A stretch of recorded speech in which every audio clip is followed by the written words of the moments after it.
What dog is black and tan, highly intelligent, basically a big old puppy all their lives, can be really, really stubborn, and without exception, every pet owner who's ever had one, they can't say enough about them. Now, did you guess Airedales? Well, today, Jenna Pecenka, she joins me. She's on the board of ATRA, Airedale Terrier Rescue and Adoption Organization, and she's been a lifelong champion of Airedales. And boy, do we dig into these lovable guys. Now, because of their size, they're often called the King of Terriers. Now, here's some really tasty tidbits. They're originally from England, and the name comes from, by the way, had no idea this, the River Aire and the valley or dale that it goes through. Oh, I love trivia like that. So just think about it, Airedale. Anyways, also, they were breeded to hunt vermin. So back in the day, they had, now get this one, ratting contests. Now we're going to get into this. Also, these guys have a history of being war veterans. They played a huge part in World War I.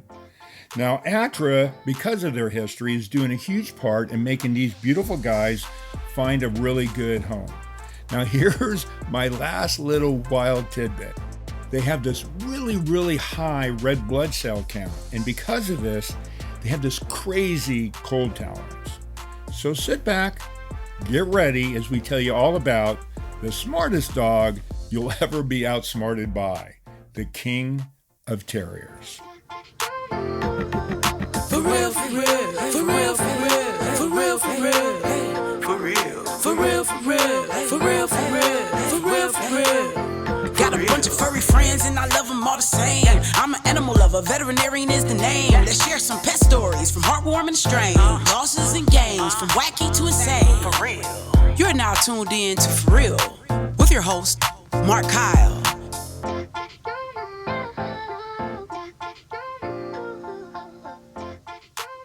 Hey, everybody, and welcome back to the For Real Podcast. Another good one today. My guest is Jenna Pecenka. She is a board member of ATRA, and it's all about the King of Terriers. So welcome, Jenna. I can't wait to get into this things for a lot of reasons. Hello, everyone.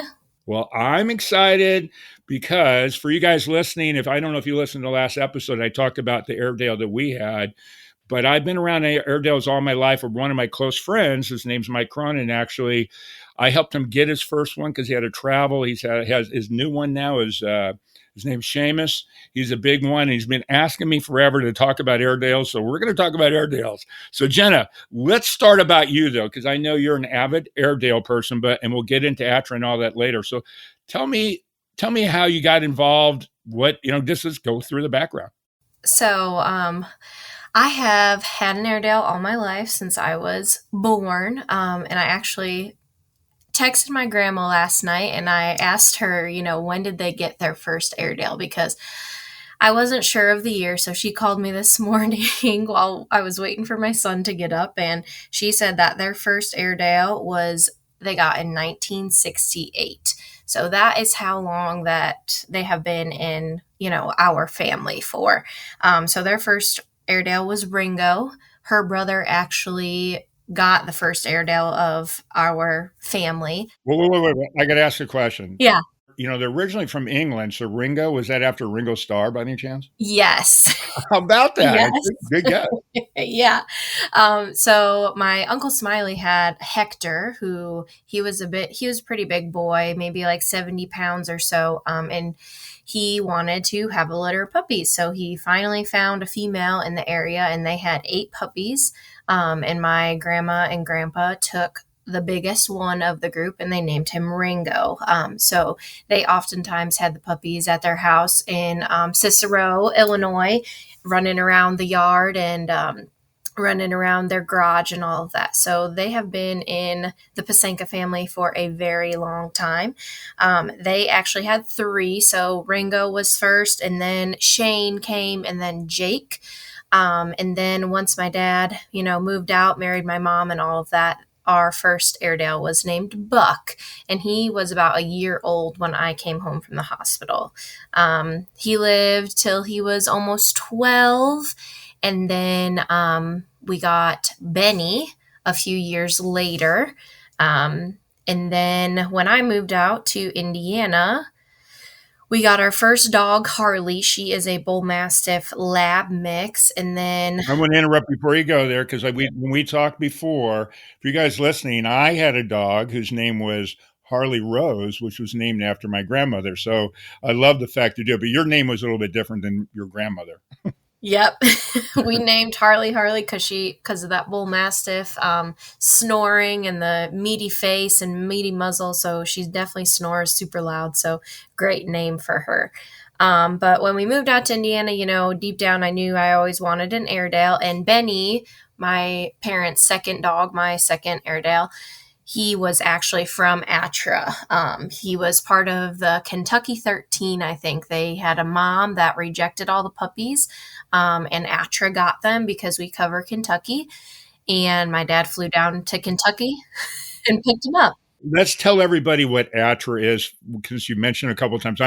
We'll get into it, but what that acronym actually stands for. ATRA is Airedale Terrier Rescue and Adoption. And there's a great acronym. Actually, I was thinking about that when I read it because you guys did really good about that. So, anyways, keep going with your story. But I want for everybody listening, I want them to know who they are. Yeah, so once I moved out to Indiana, I applied to adopt my husband and I, and we had home visit, passed with flying colors, of course.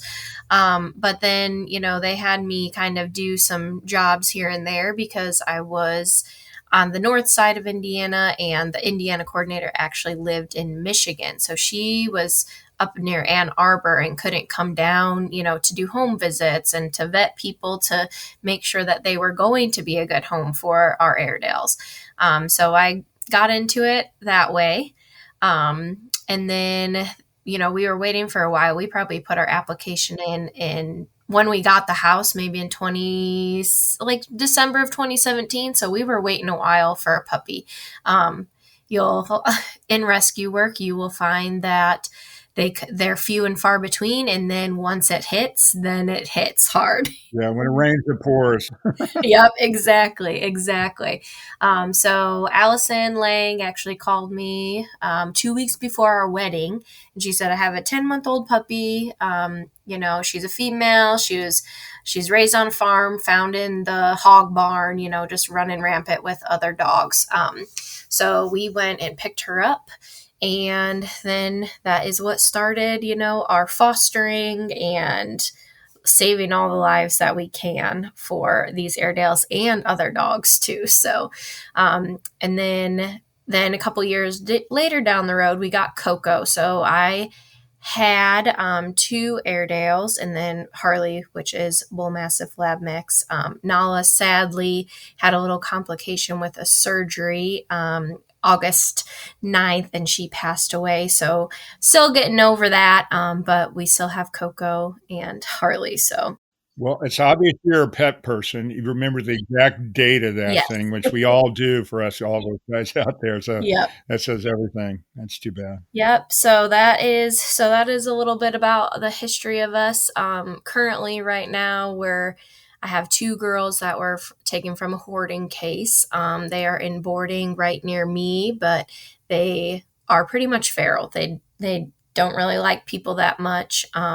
They were found in horrible conditions. So that is my next project. We're waiting on a good time to bring them over to our house to see if we can have them get along with my 2 girls right now and see if we can rehab them and get them into good homes. So tell me, when you say hoarding, walk me through. I know what the word means, but walk me through in adoption world what that specifically means.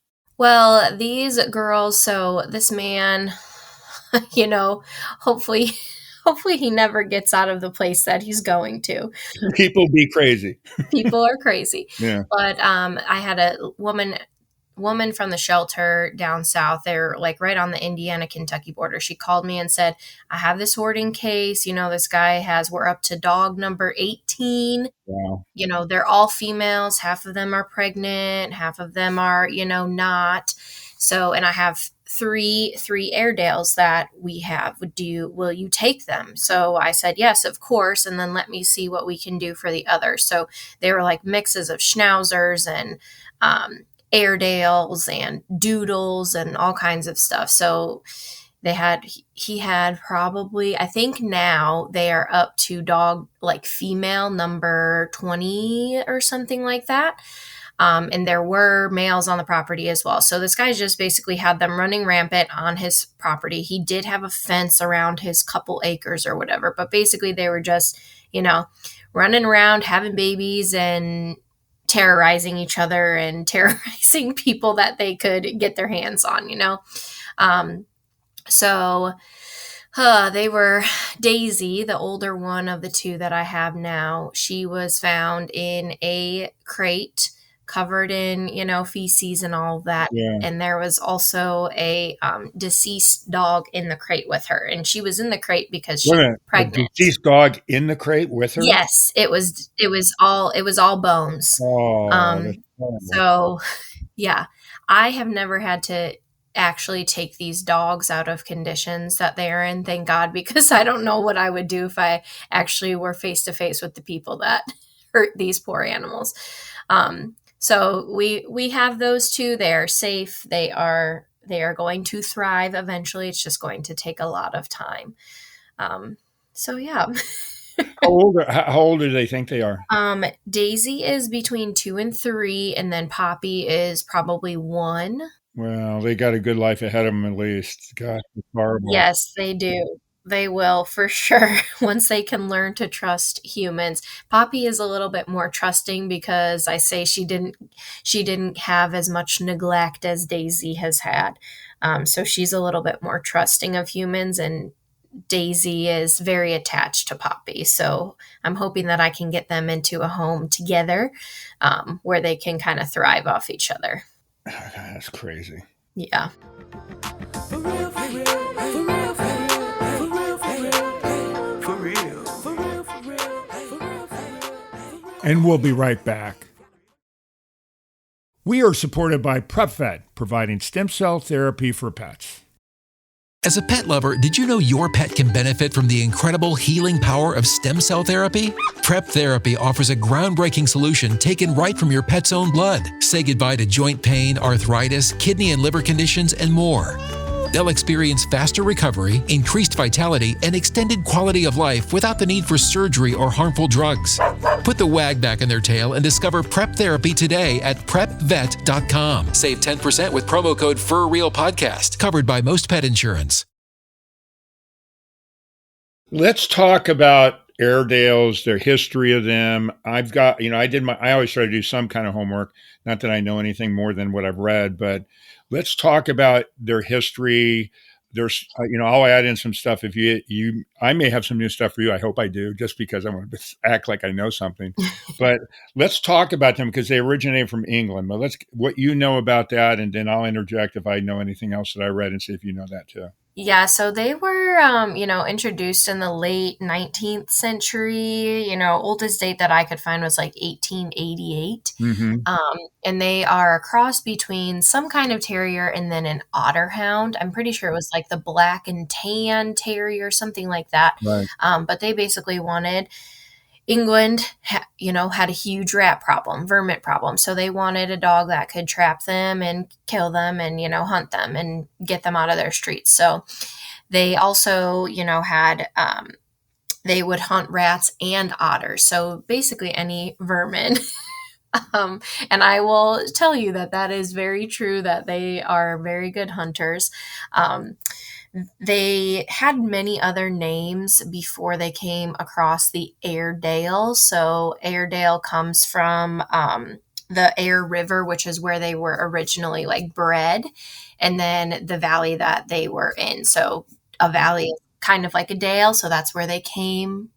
That's where the Airedale came from. I love the name. I had no idea because Dale is actually the valley of, and Aire is the river Aire. So I had no idea, which I thought was really cool when I was kind of doing my homework. It was really cool. Yeah, and all the other names, I can't even remember what they all are. It was like I can't even remember, but they just didn't do, an Airedale justice with those names that they were picking to start with. There was one, because I've got my notes, I'll tell you, waterside terriers and working terriers. Yeah. And those are so boring. I know. By the way, Airedale kind of fits their personality a little bit too, anyways. It definitely does. Yeah.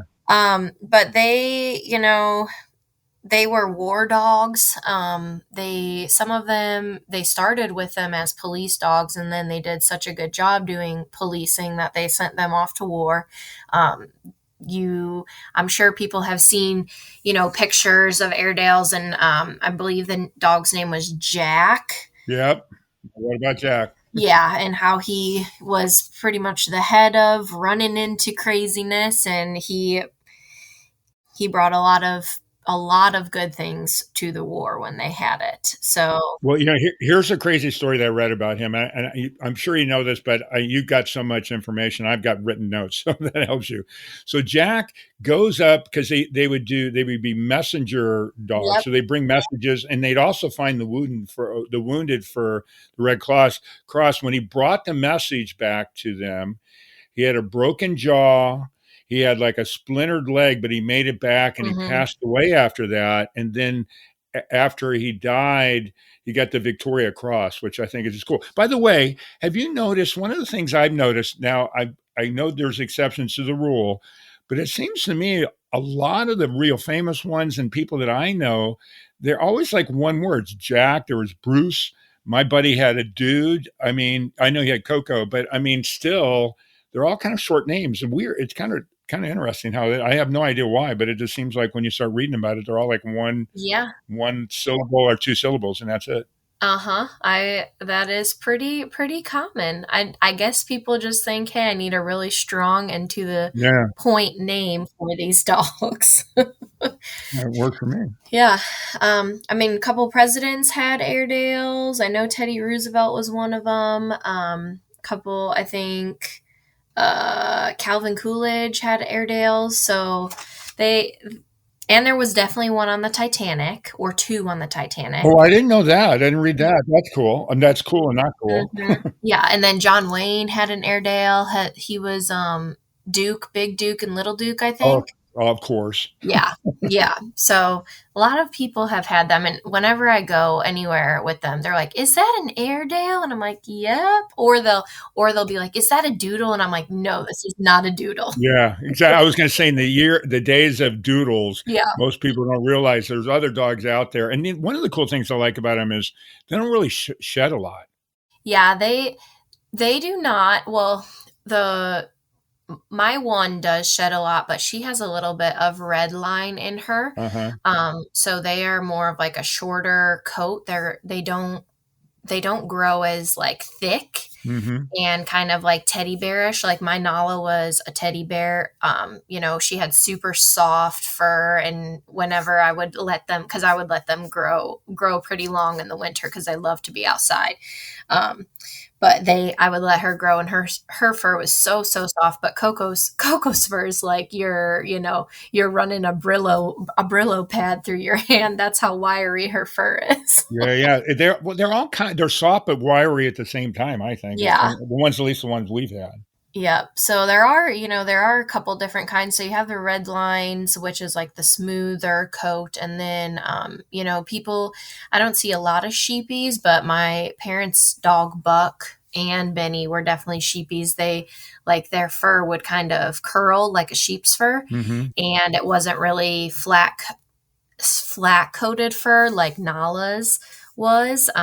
So there's a couple different. It's just the genetics, what comes in when they're a puppy and how they get their coat. So you'll see a little bit of a difference between each kind.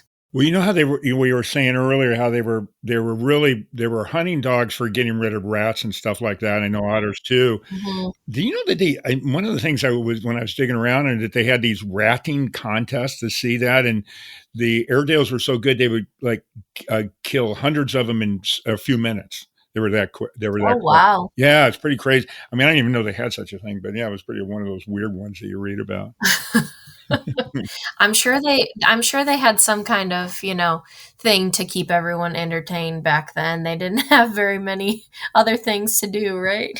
Oh yeah, well, yeah, exactly. And in the World War One thing, there, the nickname when they were promoting the dogs, they called them the dog with the gas mask. Yeah. Mhm. It's pretty cool.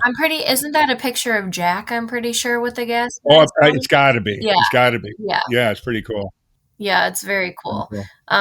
But then, I mean, Walter Lingo, he developed the Oorang line in the 1930s, Hmm. and those are the big ones. So like some of them can reach to like 100 pounds. I see people on Facebook with their Oorangs that are like 125 pounds, and I'm like, oh my gosh, that dog would be a force to be reckoned with. So he tried to make them bigger so that they could hold down bigger game.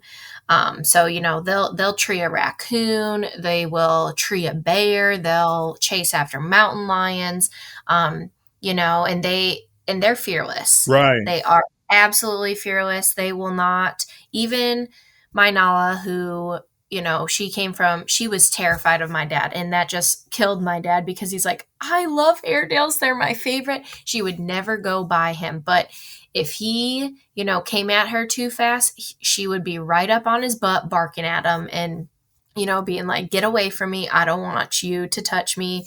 Even though she was so scared, she still would never back down. We had a joke, between my husband and I. Now, if you hear Nala barking, it's one thing, but then if you hear Harley barking, if she's alert, now you're in trouble because Nala would alert for everything, and then if Harley's in the mix, then you're in trouble. Crazy. But yeah, so They also used they as mascots on submarines. oh really? I did not know that. Yeah, I did a deep dive, obviously. That's what I ended up doing. But I mean, they used them as mascots on submarines. They took them to the Antarctic when they were there because they're really good in the cold. Mm-hmm. Did you know? I'm sure you may have heard this or not, but I was reading about this. So they're naturally high in red blood cells, red blood cell counts. So they really have a high tolerance to cold and being wet. They do, and their fur kind of repels water too. Yeah, yeah, We really have to when we give them baths, we really have to soak them a lot to get that water through their fur. like a sponge. Yeah, I don't think I've ever had a time where they're, cold per se. Now my lab mastiff mix, she's always, huddled under the blanket because she has barely any Yeah. fur. But the Airedales definitely, and I'm sure you just heard my dogs barking in the background. Someone's probably walking across Hey, the they want to be on the show too. I'm good with They that. do. Yeah. They do. But yeah, I mean, my parents too, Airedales, we could never get them inside. Ever, ever. My two girls, they always want to come inside. They don't like to be sitting outside at all. So let's talk a little bit about their personality because I've got my opinion because we had the one I told you, and we can get into that in a minute. But let's talk about how big they are for people that've never owned one. They thought it was a doodle maybe, but let's talk about their size and what they're like. I've got some quotes from different people which I think are pretty funny. But let's talk about from your perspective because you've been around them your entire life. So the males are obviously bigger. The biggest male that I've seen is probably 85 to 90 pounds. I have seen a couple that are like 100, but they're definitely not a good weight. Like they're too chunky. But the males are range from anywhere from like 50 to I would say a good 90 pounds, and then the females are always smaller. The smallest that I've seen is around 40 pounds. And then my older one, she got up to about 65. So it's a very big range for them. And then their sizes, their heights all differ kind of crazily. So my smaller one, Coco, she is only, I'd say she's probably 22 inches to her shoulders. And then Nala was about like 25. And then I've seen, my parents' two males, they were probably 28 or 29. So they're all different sizes, and it definitely depends on the line and what kind of breeding is being done and all of that. But they're definitely not a small dog. And they are stronger than strong and they're very resilient. So, and they all have their differing, I would say if you get one from a breeder, their ears are probably perfect. Whatever a perfect ear is, by the way. Yeah, well, my Nala had wonky ears, so she had one that was perfectly flipped over, and the other one, they probably didn't flip it over in time, and it kind of sat a little weirder. That's cool. I like that better.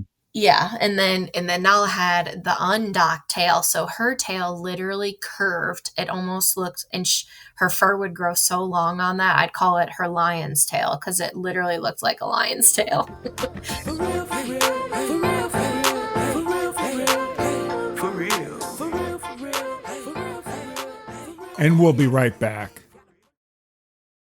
We are supported by PrepVet, providing stem cell therapy for pets. As a pet lover, did you know your pet can benefit from the incredible healing power of stem cell therapy? Prep Therapy offers a groundbreaking solution taken right from your pet's own blood. Say goodbye to joint pain, arthritis, kidney and liver conditions, and more. They'll experience faster recovery, increased vitality, and extended quality of life without the need for surgery or harmful drugs. Put the wag back in their tail and discover Prep Therapy today at prepvet.com. Save 10% with promo code FurRealPodcast, covered by most pet insurance. First of all, tell everybody what docking is, and then I want to ask, can you tell me why? Because I know what I read about docking is I think it's Australia and most European countries don't let them dock the tail. So tell everybody what that is and explain to me if you know, because I didn't see anything on it, why we started docking the tail. So they did it back in the old days because they were bred for hunting things, running through, woods, running through fields, running through water, anything like that. They just didn't want anything extra to be caught in something, like, oh, it could catch in some burrs or catch in a vine, and then, the dog's stuck there. So they wanted the least amount of, little tail there so that they could just run a little bit easier. I know true breeders will still dock their tails, which is to cut it, and my Coco has a very short one, so they didn't cut it correctly. And they do it as, puppies when they're I don't even know how old they are. Maybe I think they do it in the first 4 or 5 days. That's the one thing I saw. Yes, yeah. They do it when they're super young, so they, doesn't scar them for life and all of that. But right. Yeah, a lot of places don't do it anymore. I have seen an uptick of them coming in with undocked tails, which honestly, if they're not being used for hunting anyways, who cares? They don't need a dock tail. Right. Yeah, but both of my family's male Airedales were all docked. But yeah, Coco has a really short one, like they botched it, and then Nala's was undocked. So we've had both. It's funny, the ones we only had one, and her name was Jezebel, not like one syllable, by the way. For some reason, obviously in our family that makes more sense. But she was docked, and I think her tail was probably maybe 2 inches long, something like that. Oh, geez. Yeah, and then my buddy that I mentioned earlier, all the ones he's had, I think they were all docked too. Yeah. Because most we see in the U.S. are docked, I think. Yep. Yeah, they want to stay with the breed standard because I'm pretty sure AKC, right. Wants it docked as well. So that's probably why they do it, especially if you get it from a breeder. I read that the first one that was documented first one that came to the U.S., I think it was in like the early 1880s or something. I think it's 1880s. I might have my dates completely wrong, but went to a dog show in New York and won Best Terrier like the first time they were even here. That's how well they're behaved and all that kind of stuff too. Yeah. Yep. So let's talk about personality, because so I'm going to give you mine, and I want to tell you I want you to tell me where I'm wrong, which I probably am wrong because I'm usually wrong. But anyways, Jezebel, the one we had, she was like a puppy until she passed away, and she was probably 13 or 14 when she died. But that dog never stopped being a puppy ever. Yeah, which was a good thing. They're just happy-go-lucky dogs. Mm-hmm. Is that your opinion? I would agree with that. I don't remember too much about our first family Airedale because I was young, but Benny, he was crazy, man, until he was probably 8 years old, and then he finally started slowing down. That dog broke through my parents' triple pane window in their front of their house.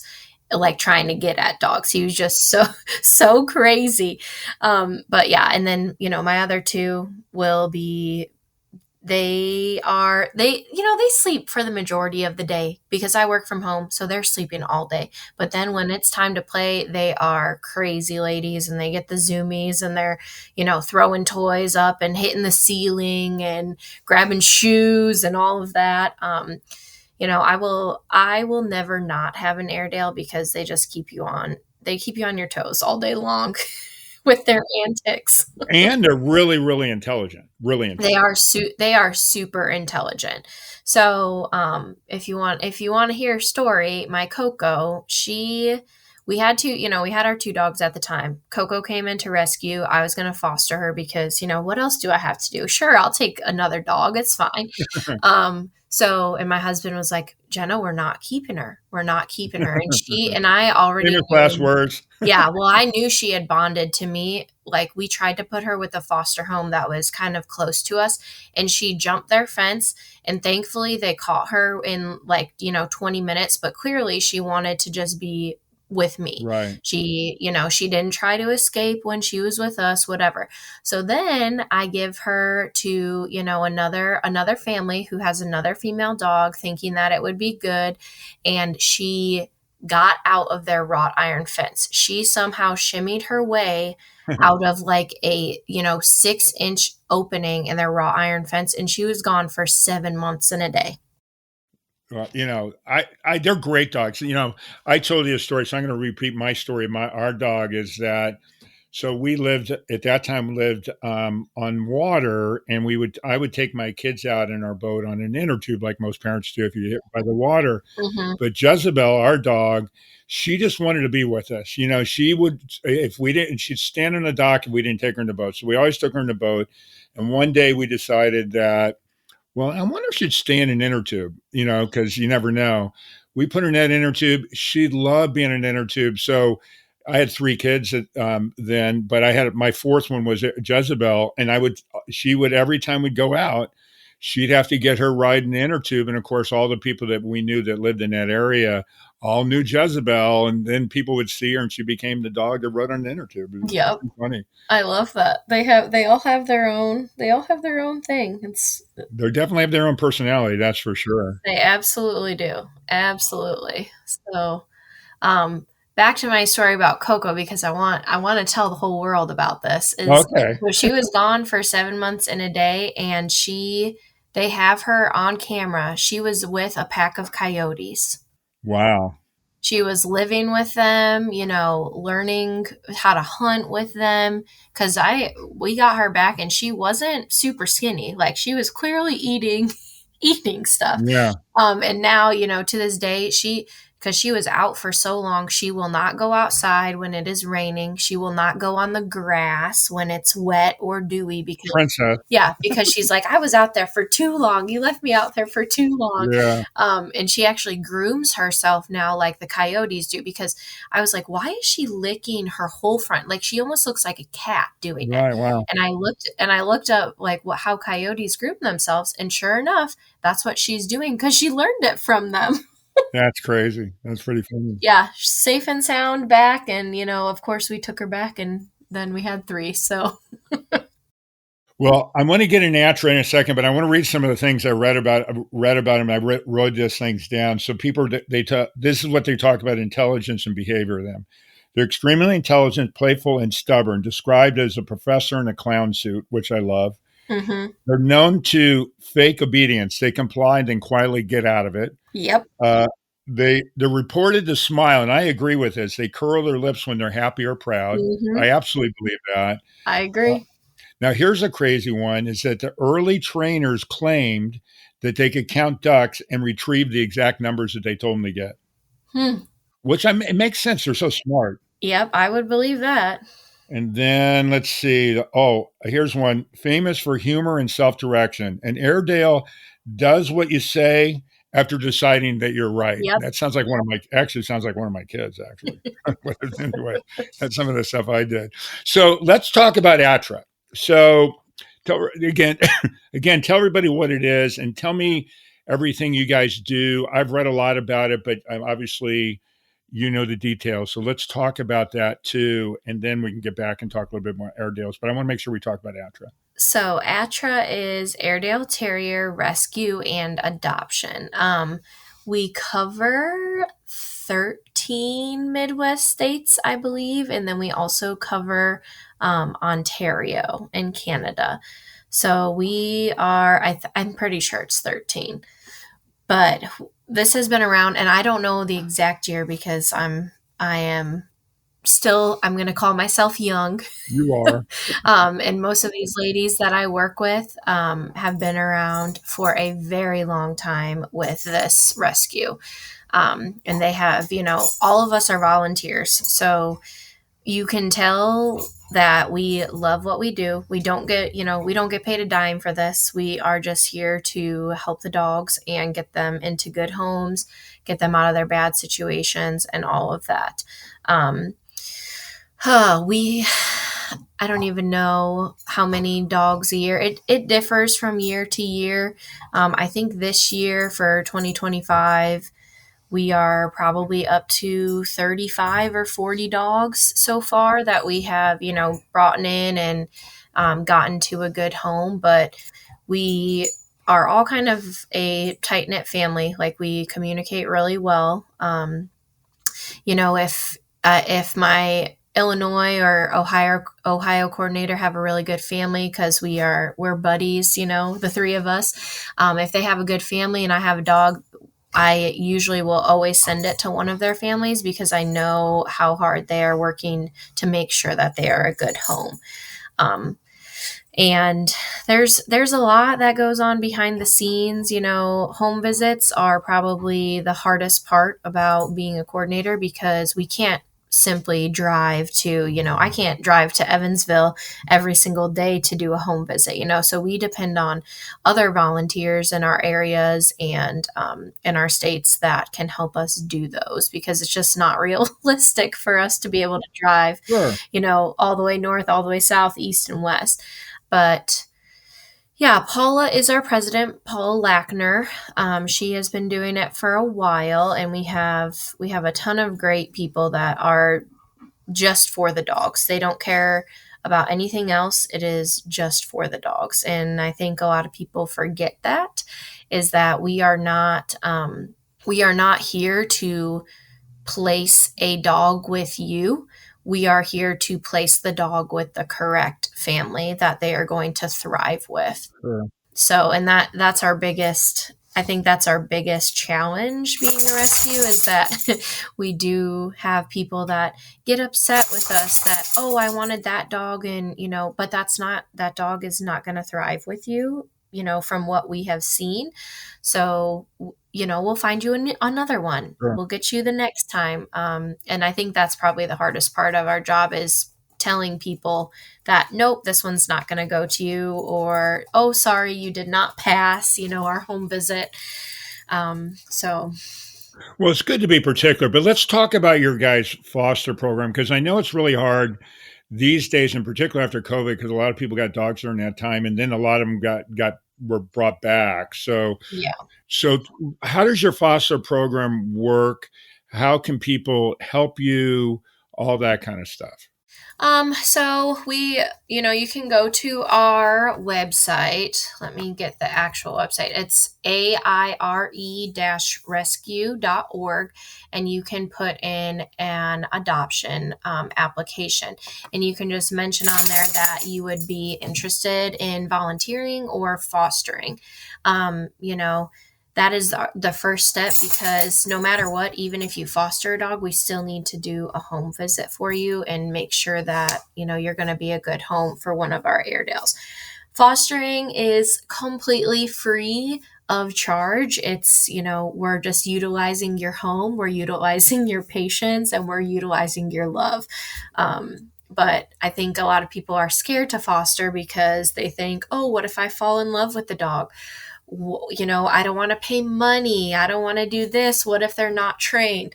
Mostly, my two hoarding case dogs, that's the most severe. But most of these dogs have come from a home where they were loved, but something changed, or, oh, we had a baby and, the dog doesn't like the baby. So it's really not as hard as people think. And also, even if you have a job where you are gone for the majority of the day, it is way better for the dog than being stuck at the shelter or in a board and train or a kennel or whatever. So we always ask, even if you don't want to at that time, but you might be interested in fostering, always please let us know and put that on your adoption application, because we need all the fosters we can get. It helps us also save money too, because not only have vet bills gone up in the past year or so, the boarding costs have gone up as well. Sure. What about volunteering? How can people do it, and what does a volunteer do? They can do an array of things. They can help us with home visits in their area. They can also help us with transports. Now, all of the places that we cover, sometimes we need to get a dog from Colorado all the way to Ohio. That entails a lot of volunteers to help with the transport. So anything with that can help. And even, we have a dog down in, Indy. I'm 2.5 hours away from Indy. So obviously I can go and pick them up, but we also love volunteers that would be like, okay, I can pick them up for you and meet you halfway. And that just saves a lot of time, and it helps us as a rescue. The more volunteers we have, the better off we are. And all this stuff they can find through your website. And by the way, for you guys listening, in the description, I'll have the link to it in there too, so no problem. Yep. Yeah, they can find all of that on the website, and they can always send an email to the information. I'm pretty sure there is a link on our website, and you can just email that, and we can get back to you and let you know what we need help with. Great, because you guys, if you haven't had an Airedale and you've always kind of been interested, and I can tell you from firsthand, you're going to have a really smart puppy with you forever. Always wants to play when it's their time, when they want to play. But they're great dogs. So I was thinking about this. I'd asked the buddy of mine that has Airedales, and I said, well, what's a question you would ask? And I was kind of saving this to the end for you. So here's my question for you. You've already answered a lot of them. What do you think it is that makes these guys unique?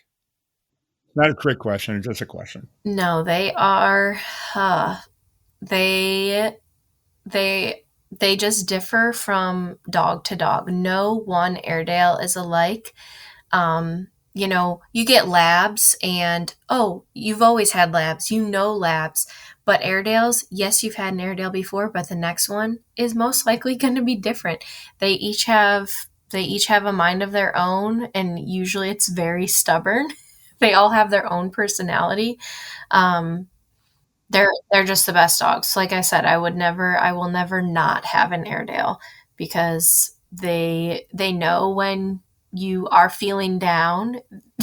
For sure. Yeah. They can come and they'll do some weird trick or throw, Coco will take my shoe that I don't have on, and she'll throw it up and she'll hit the ceiling with it. And it just brings a smile. It brightens up your whole entire day. They are truly one of the best dogs to have. So it's funny is, so I wrote some quotes down to finish this up, and then we'll get to the joke thing. But when you're talking about stubborn, here's one of them, and said, he'll fetch your dog. He'll fetch your bird, fight your fox, and guard your bed if he feels like it. Yep. Which was the old Yorkshire saying. There's another one. If a burglar met an Airedale, he'd rather meet a bear, which I thought was hilarious. Mm-hmm. And then, of course, from the WW1, they go faithful under fire. And this is from a modern trainer, which I thought was really, really cute. The smartest dog you'll ever be outsmarted by, which it really says everything about these guys. I thought it was really cute. Yep. I would agree with the stubbornness 100%. If you are looking for an easy dog to have in your life, do not get an Airedale. Yeah, you know what though? They're so loving too. They're good family dogs. Really, they really are. They are, but I think some people get into it and they are like, "Oh, I love how they look," and I always always ask this question because they are getting more popular and we are getting more applications like, is this your first Airedale? Yes. So I always make sure to, prod them with, have you done your research? Do you know that they need to be groomed, every 6 weeks? Right. Do you know that they're kind of billy goats and they will, try and eat anything if you're not watching them? I have a 1-year-old son, so we have taught the girls to stay on the other side of the kitchen and not come over. So Coco she's the one that was lost, so she keeps on eating like she's never going to have another meal. Yeah. She will creep around our kitchen island and she'll wait there until we have our backs turned, and then she walks slowly over and she lays down and waits for my son to drop his food. But That's called personality. yes. Oh, that's her personality for sure. Yeah. She knows every single command. If we had a test, she would pass the test, but she does not want to do it on our time. It's only on her time.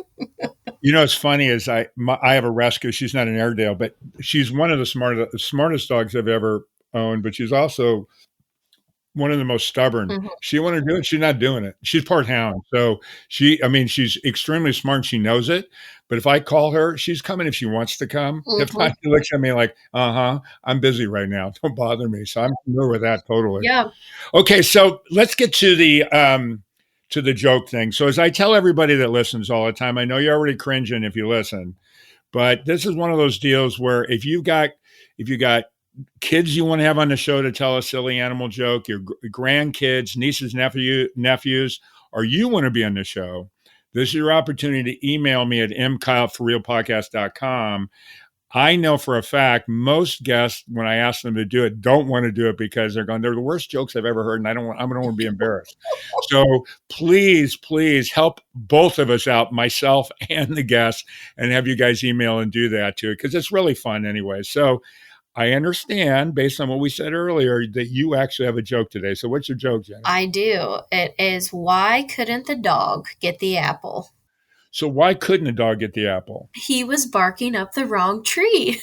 Perfect. So you guys now know why we need you to come in and tell our jokes for sure. By the way, everybody that's listening to, please keep listening, keep following the information out. I love getting stories out there like that. Also, if you have a great idea for the show or have a question or that, please, again, email me. I get back to everybody. Again, mkyleforrealpodcast.com. So lastly, Jenna, thank you so much. I know you got a little one at home. Thank you so much for taking the time to be on the show. I've really been wanting to get this one out here, and I so appreciate you taking the time. So thank you. Thank you for having me. It has been a pleasure.